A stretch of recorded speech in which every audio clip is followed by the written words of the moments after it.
Time now for First Alert Weather with meteorologist Rob Nucatola. All right, good morning, everybody. We're starting off on 24-hour temperature cast. These next couple of hours, the temperature's moving slow. And then we get to 10, 11, and noon time, and those numbers are going to jump right up into the 90s. We got to 94 yesterday, spent many hours way up there in the 90s. And we're likely going to do that again today because it's probably going to be much later into the afternoon or even the evening before we start talking about our shower chances. And while I do think today our shower chances about as good as they've been or are going to be, it's still not great. And it's not an everybody gets wet kind of setup for us. Now, our focus is actually on what's coming here from the west, not all of the stuff that's going on down to the south.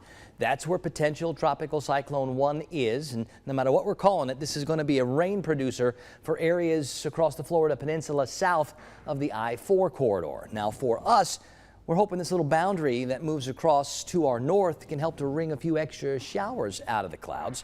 Most of our numbers this morning close to 70 degrees. Quincy and Tallahassee at 68. Thomasville and Moultrie at 70. We're at 68 degrees in Perry.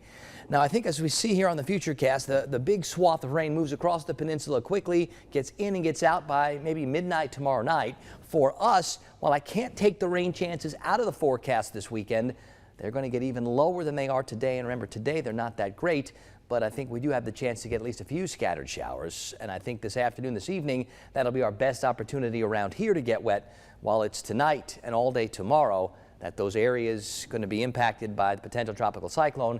That's what's going to bring all that rain, and they could pick up 6 inches of rain or more south of the I-4 corridor.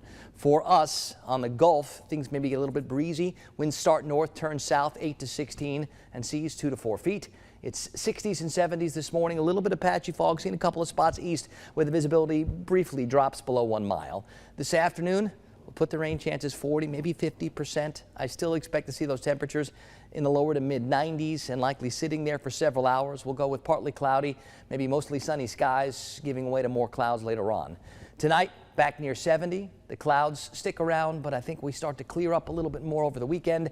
And while I don't expect any cooler air to come in behind that cool front, what I do think we can see is a little reduction in humidity this weekend, so a little drier air. Now, it's still going to be hot. There's a lot of 93s and 94s on that forecast for us, and that's not going to change.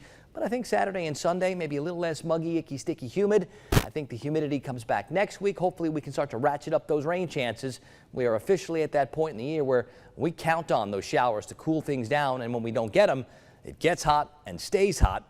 And all that talk about the tropics, something we'll continue to keep our eyes on, but nothing that's expected to impact our forecast locally.